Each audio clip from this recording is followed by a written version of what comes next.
नमस्कार दोस्तों, स्वागत है आपका अपने R S education circle YouTube channel पर। तो दोस्तों, आज की इस क्लास में हम यूपी पुलिस के लिए जीके का प्रैक्टिस सेट नंबर 7 लेकर आए हैं। अगर आपने इससे पहले वाले जो प्रैक्टिस सेट हो चुके हैं उनको नहीं देखा है, जो चैनल पर जाकर देख लीजिए। आपके यूपी पुलिस के एग्जाम्स के लिए बहुत ही महत्वपूर्ण होने वाले हैं। ठीक है साथियों, इसमें सभी हमने बहुत ही महत्वपूर्ण क्वेश्चंस कवर किए हैं जो आपके एग्जाम्स के लिए बहुत ही यूजफुल हैं। ठीक है, तो साथियों सभी क्वेश्चंस को आप अच्छे से पढ़िएगा और कंप्लीट कर लीजिएगा और क्लास को इसके बिल्कुल मत कीजिएगा। अगर साथियों आप चैनल पर न्यू हैं, चैनल को सब्सक्राइब कर लीजिएगा जिससे आने वाले सभी वीडियो का अपडेट आपको मिलता रहे। ठीक है, बढ़ते हैं क्वेश्चन की ओर। हमारा पहला क्वेश्चन पूछा गया है साथियों कि निम्न में से किस नदी का उद्गम भारत के बाहर से है। तो आपको बताना है, इनमें से चारों ऑप्शंस को देखना है, उसके बाद बताना है कि किस नदी का उद्गम भारत के बाहर से है। तो याद रखेंगे यहाँ पर आपका डी ए ऑप्शन बिल्कुल राइट हो जाएगा। जो ब्रह्मपुत्र नदी है उसका उद्गम भारत के बाहर हिमालय से है। ठीक है, याद रखेंगे यहाँ पर आपका ए ऑप्शन बिल्कुल राइट हो जाएगा। जो ब्रह्मपुत्र नदी है उसका उद्गम हिमालय से है। उसके साथ बात करते हैं, जो गंगा नदी है उसका उद्गम भागीरथी और अलकनंदा से मिलकर होता है। ठीक है, याद रखेंगे भागीरथी और अलकनंदा नदी से मिलकर गंगा का निर्माण होता है। ठीक है, उसके बाद जो यमुना नदी है उसका उद्गम यमुनोत्री से होता है। ठीक है, यमुनोत्री से यमुना का उद्गम होता है।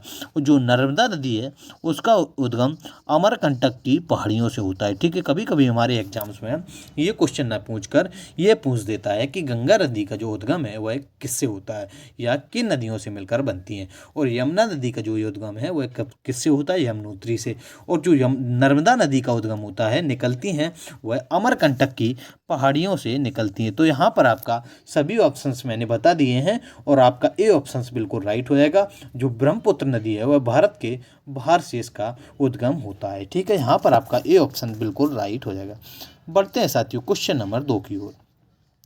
क्वेश्चन नंबर 2 आपका पूछा गया है कि चंबल नदी कितने राज्यों से होकर गुजरती है। तो आपको बताना है दोस्तों कि चंबल जो नदी है वह कितने राज्यों से होकर गुजरती है। तो याद रखेंगे यहाँ पर आपका चंबल नदी 3 राज्यों से होकर गुजरती है। ठीक है, यहाँ पर आपका राइट आंसर हो जाएगा ऑप्शन सी। ठीक है, चंबल नदी है जो वह 3 राज्यों से होकर गुजरती है। तो हम बात करते हैं कौन कौन से वह 3 राज्य। ठीक है, तो पहले तो उत्तर प्रदेश से होकर गुजरती है, और मध्य प्रदेश से होकर गुजरती है, और राजस्थान से होकर चंबल नदी गुजरती है। ठीक है, चंबल नदी 3 राज्यों से होकर गुजरती है। यहाँ पे मैंने आपको बता दिए कि कौन कौन से राज्य हैं। उत्तर प्रदेश, मध्य प्रदेश और राजस्थान 3 राज्यों से होकर चंबल नदी गुजरती है। तो आपका राइट आंसर 3 हो जाएगा। ठीक है, क्वेश्चन नंबर आपका दोस्तों 3 पूछा गया है कि स्वतंत्रता के बाद रियासतों का एकीकरण में किसने महत्वपूर्ण भूमिका निभाई थी। ठीक है, तो आपको बताना है जब हमारा भारत देश स्वतंत्र हुआ था उसके बाद जो रियासतें थीं उनका एकीकरण जब हुआ था, एकीकरण करने में सबसे महत्वपूर्ण जो भूमिका निभाई थी वह किसने निभाई थी, हमारे क्वेश्चंस में यह पूछ रहा है। ठीक है, तो आपका राइट आंसर हो जाएगा सरदार वल्लभ भाई पटेल। ठीक है, याद रखेंगे यहाँ पर आपका बी ऑप्शन बिल्कुल राइट होएगा। सरदार वल्लभ भाई पटेल ने रियासतों के एकीकरण में महत्वपूर्ण भूमिका निभाई थी। ठीक है, बढ़ते हैं साथियों अगले क्वेश्चन की ओर। सभी क्वेश्चन साथियों बहुत ही महत्वपूर्ण है एग्जाम्स के पॉइंट ऑफ व्यू से, तो आप सभी क्वेश्चन को अच्छे से पढ़िएगा और कंप्लीट कर लीजिएगा। बिल्कुल क्लास को इसके मत कीजिएगा क्योंकि सभी क्वेश्चंस आपके एग्जाम्स के लिए यूजफुल होने वाले हैं। ठीक है, क्वेश्चन नंबर 4 आपका दोस्तों पूछा गया है कि चरकुला नृत्य किस राज्य से संबंधित है। तो दोस्तों आपको बताना है जो चरकुला राज्य है वह चरकुला नृत्य है वह किस राज्य से संबंधित है। ठीक है, तो आपका यहाँ पर राइट आंसर हो जाएगा उत्तर प्रदेश से संबंधित है। ठीक है, यहाँ पर आपका सी ऑप्शन बिल्कुल राइट हो जाएगा, उत्तर प्रदेश से चरकुला नृत्य संबंधित है। ठीक है, तो पढ़ते हैं साथियों क्वेश्चन नंबर 5 की ओर। क्वेश्चन नंबर 5 आपका पूछा गया है कि हर्षवर्धन की राजधानी कहाँ थी। साथियों आपको बताना है जो हर्षवर्धन की राजधानी थी वह कन्नौज थी। ठीक है, यहाँ पर आपका सी ऑप्शन साथियों बिल्कुल राइट हो जाएगा। याद रखेंगे हर्षवर्धन की जो राजधानी थी वह कन्नौज थी। ठीक है, तो बात करते हैं जो हर्षवर्धन राजा था उसने कितने कितने कब तक शासन किया था। तो याद रखेंगे 647 ईस्वी तक साथियों हर्षवर्धन ने शासन किया था। ठीक है, उसकी राजधानी कन्नौज थी। ठीक है, यहाँ पर आपका सी ऑप्शन बिल्कुल राइट हो जाएगा। क्वेश्चन नंबर 6 आपका साथियों पूछा गया है कि भगवान बुद्ध ने अपना पहला उपदेश कहाँ दिया गया था। तो जो बुद्ध ने अपना पहला उपदेश दोस्तों दिया था वह कहाँ दिया था, तो याद रखेंगे यहाँ पर आपका राइट आंसर हो जाएगा सारनाथ में बुद्ध ने अपना पहला उपदेश दिया था। ठीक है, यहाँ पर ए ऑप्शंस बिल्कुल राइट हो जाएगा, सारनाथ में दिया था। तो बात करते हैं जो भगवान बुद्ध ने पहला उपदेश दिया था वह सारनाथ में तो दिया था, लेकिन किसको दिया था, तो उनके जो 5 शिष्य थे उन्होंने अपने 5 शिष्यों को दिया था। ठीक है, 5 शिष्यों को बुद्ध ने सबसे पहला उपदेश सारनाथ में दिया था। ठीक है, याद रखेंगे यहाँ पर आपका ये ऑप्शन बिल्कुल राइट हो जाएगा। क्वेश्चन नंबर 7 पूछा गया है कि कंप्यूटर की स्मृति का मापन किससे किया जाता है। तो आपको बताना है जो कंप्यूटर की स्मृति का मापन किया जाता है वह बिट्स के द्वारा किया जाता है। ठीक है, याद रखेंगे कभी कभी हमारे एग्जाम्स में क्वेश्चन पूछ लिया जाता है कि कंप्यूटर की जो स्मृति का मापन होता है वह किससे किया जाता है। तो याद रखेंगे यहाँ पर आपका राइट आंसर बिट्स हो जाएगा, बिट्स के द्वारा किया जाता है। क्वेश्चन नंबर 8 है कि अंतरिक्ष में भेजा गया प्रथम उपग्रह कौन था। तो आपको बताना है साथियों, बहुत ही महत्वपूर्ण क्वेश्चन है कि जो अंतरिक्ष में भेजा गया प्रथम उपग्रह था वह कौन था। तो याद रखेंगे यहाँ पर आपका राइट आंसर ऑप्शन बी हो जाएगा, आर्यभट्ट दोस्तों। और अंतरिक्ष में भेजा गया प्रथम उपग्रह था, ठीक है, जिसका नाम आर्यभट्ट था। क्वेश्चन नंबर 9 आपका है कि जीवाश्म में किस प्रकार की सेल पाई जाती है। तो दोस्तों आपको बताना है कुछ जीवाश्मों में जो सेल पाई जाती हैं वह किस प्रकार की सेल पाई जाती हैं। तो आपका राइट आंसर हो जाएगा परतदार सेल पाई जाती है। ठीक है, याद रखेंगे परतदार सेल जीवाश्मों में पाई जाती हैं। यहाँ पर आपका बी ऑप्शन बिल्कुल राइट हो जाएगा, परतदार सेल। बढ़ते हैं क्वेश्चन नंबर 10 की ओर।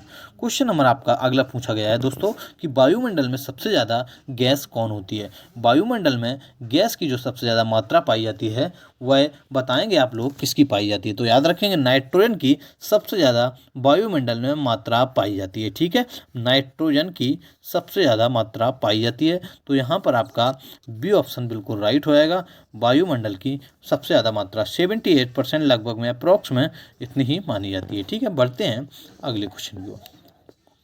क्वेश्चन नंबर आपका 11 पूछा गया है कि कौन सी हवा वर्ष में 2 बार अपनी दिशा परिवर्तित करती है। तो आपको बताना है कि कौन सी हवा होती है जो साल में अपनी या वर्ष में 2 बार अपनी दिशा परिवर्तित करती है। तो याद रखेंगे यहाँ पर आपका राइट आंसर हो जाएगा, मानसूनी जो हवाएं होती हैं वह वर्ष में 2 बार अपनी दिशा परिवर्तित करती हैं। ठीक है, सी ऑप्शन आपका बिल्कुल राइट हो जाएगा दोस्तों, बहुत ही महत्वपूर्ण क्वेश्चन है। क्वेश्चन नंबर 12 पूछा गया है कि ज्वार भाटा की उत्पत्ति का क्या कारण होता है। तो दोस्तों आपको बताना है कि ज्वार और भाटा किस उत्पत्ति से उठते हैं वह आपको बताना है। राइट आंसर आपका हो जाएगा चंद्रमा के गुरुत्वाकर्षण के कारण ज्वार व भाटा उठते हैं। ठीक है, यहाँ पर आपका सी ऑप्शन बिल्कुल राइट हो जाएगा, ज्वार व भाटा चंद्रमा के गुरुत्वाकर्षण के कारण उठते हैं। क्वेश्चन नंबर आपका 13 पूछा गया है कि जैन धर्म के 23वें तीर्थंकर कौन थे। तो आपको बताना है दोस्तों कि जैन धर्म के जो 23वें तीर्थंकर थे वह कौन थे। तो याद रखेंगे यहाँ पर आपका राइट आंसर हो जाएगा, पार्श्वनाथ जैन धर्म के 23वें तीर्थंकर थे। ठीक है, यहाँ पर आपका सी ऑप्शन बिल्कुल राइट होएगा। बात करते हैं जो अंतिम तीर्थंकर थे वह महावीर स्वामी थे। ठीक है, अंतिम तीर्थंकर जैन धर्म के वह महावीर स्वामी थे और 23वें पार्श्वनाथ थे। क्वेश्चन नंबर 14 है कि कौन सी नदी डेल्टा नहीं बनाती है। इन ऑप्शंस में आपको देख के बताना है कि इनमें से कौन सी नदी है जो डेल्टा का निर्माण नहीं करती है। तो आपका राइट आंसर हो जाएगा, नर्मदा नदी डेल्टा का निर्माण नहीं करती है, डेल्टा नहीं बनाती है। तो यहाँ पर आपका बी ऑप्शन बिल्कुल राइट हो जाएगा, डेल्टा जो नहीं बनाती है वह नर्मदा नदी है इनमें। क्वेश्चन नंबर 15 पूछा गया है कि एशियाई खेलों में 400 मीटर की दौड़ में स्वर्ण पदक जीतने वाली प्रथम भारतीय महिला कौन थी। तो आपको बताना साथियों, बहुत ही महत्वपूर्ण क्वेश्चन है। जो एशियाई खेलों में 400 मीटर की दौड़ में स्वर्ण पदक जीतने वाली जो प्रथम भारतीय महिला थी वह कमलजीत संधू थी। ठीक है, याद रखेंगे यहाँ पर आपका ये ऑप्शन बिल्कुल राइट हो जाएगा, कमलजीत संधू ने एशियाई खेलों में 400 मीटर की दूरी में गोल्ड मेडल जीता था, जिसका नाम कमलजीत संधू था। ठीक है, यहाँ पर आपका ए ऑप्शन बिल्कुल राइट हो जाएगा, 400 मीटर की रेस में। ठीक है, बहुत ही महत्वपूर्ण क्वेश्चन है। क्वेश्चन नंबर 16 पूछा गया है कि उत्तर प्रदेश की कुल आबादी भारत की कुल आबादी का कितना प्रतिशत है। तो उत्तर प्रदेश की जो कुल आबादी है वह भारत की कुल आबादी का लगभग आपको बताना है कितना है। तो आपका राइट आंसर हो जाएगा लगभग 16% है। ठीक है, याद रखेंगे लगभग 16% है, लेकिन अप्रॉक्स में जो है, लेकिन जो एग्जैक्ट है वह 16.4% है। ठीक है, याद रखेंगे यहाँ पर आपका राइट आंसर हो जाएगा 16.4% है। वह कभी कभी एग्जाम से आ जाता है तो पॉइंट नहीं दिया जाता, तो लगभग में 16%। क्वेश्चन नंबर आपका 17 पूछा गया है कि बांग्लादेश के क्रिकेट मैदान पर किस खिलाड़ी की मृत्यु हुई थी। तो आपको बताना है दोस्तों, जो बांग्लादेश के क्रिकेट मैदान पर खिलाड़ी की मृत्यु हुई थी वह रमन लांबा की हुई थी। ठीक है, याद रखेंगे यहाँ पर आपका राइट आंसर ऑप्शन डी हो जाएगा। रमन लांबा की मृत्यु बांग्लादेश के क्रिकेट मैदान पर हुई थी। यह आपको बताना है, जो बांग्लादेश के क्रिकेट मैदान पर खिलाड़ी की मृत्यु हुई थी किसकी हुई थी, तो रमन लांबा की। क्वेश्चन नंबर 18 है आपका कि भारत के संविधान सभा के अध्यक्ष कौन थे। तो साथियों आपको बताना, जो भारत के संविधान सभा के अध्यक्ष थे वह डॉक्टर राजेंद्र प्रसाद थे। ठीक है, याद रखेंगे यहाँ पर आपका बी ऑप्शन बिल्कुल राइट हो जाएगा। डॉक्टर राजेंद्र प्रसाद संविधान सभा के अध्यक्ष थे। क्वेश्चन नंबर 19 है कि भारत में संपत्ति का अधिकार अब रह गया है। अब बताएंगे आप लोग, जो भारत में संपत्ति का अधिकार है वह क्या रह गया है। तो आपका राइट आंसर हो जाएगा एक कानून अधिकार रह गया है। ठीक है, भारत में जो संपत्ति का अधिकार है वह कानूनी अधिकार है। यहाँ पर आपका सी ऑप्शन बिल्कुल राइट हो जाएगा, संपत्ति का अधिकार कानून अधिकार है। क्वेश्चन नंबर 20 है कि जिम कॉर्बेट नेशनल पार्क कहाँ स्थित है। जो जिम कॉर्बेट नेशनल पार्क है वह दोस्तों उत्तराखंड में स्थित है। याद रखेंगे उत्तराखंड नैनीताल रामनगर में स्थित है। यहाँ पर आपका डी ऑप्शन बिल्कुल राइट हो जाएगा। उत्तराखंड नैनीताल में जिम कॉर्बेट नेशनल पार्क स्थित है। यहाँ पर आपका डी ऑप्शन बिल्कुल राइट हो जाएगा। क्वेश्चन नंबर दोस्तों 21 पूछा गया आपका कि ध्वनि मापक इकाई को क्या कहते हैं। तो आपको बताना है दोस्तों कि किस यंत्र से ध्वनि को मापते हैं। तो आपका राइट आंसर होगा डेसिबल से ध्वनि को मापा जाता है। ठीक है, याद रखेंगे यहाँ पर आपका डी ऑप्शन राइट हो जाएगा। जो ध्वनि मापक इकाई होती है वह डेसिबल कहलाती है। क्वेश्चन नंबर 22 है कि हरित गृह प्रभाव किस गैस से के अधिक मात्रा पर होने पर बढ़ता है। जो हरित गृह प्रभाव है वह दोस्तों किस गैस की अधिक मात्रा होने से बढ़ता है। तो याद रखेंगे यहाँ पर आपका राइट आंसर हो जाएगा कार्बन डाइऑक्साइड। ठीक है, कार्बन डाइऑक्साइड की जब मात्रा बढ़ जाती है तो हरित गृह जो प्रभाव है उसकी मात्रा बढ़ जाती है। ठीक है, कार्बन डाइऑक्साइड की मात्रा बढ़ने से। ठीक है, यहाँ पर आपका डी ऑप्शन बिल्कुल राइट हो जाएगा। क्वेश्चन नंबर 23 पूछा गया है कि इनमें से कलप्पन में क्या स्थित है। साथियों, जो कलप्पम आपको शब्द दिया गया है इसमें से आपको बताना है कि कलप्पम में क्या स्थित है। तो आपका राइट आंसर हो जाएगा क्लप्पम में परमाणु ऊर्जा केंद्र स्थित है। ठीक है, यहाँ पर आपका राइट आंसर ऑप्शन बी हो जाएगा, इनमें से परमाणु ऊर्जा केंद्र स्थित है। ठीक है, बढ़ते हैं क्वेश्चन नंबर 24 की ओर।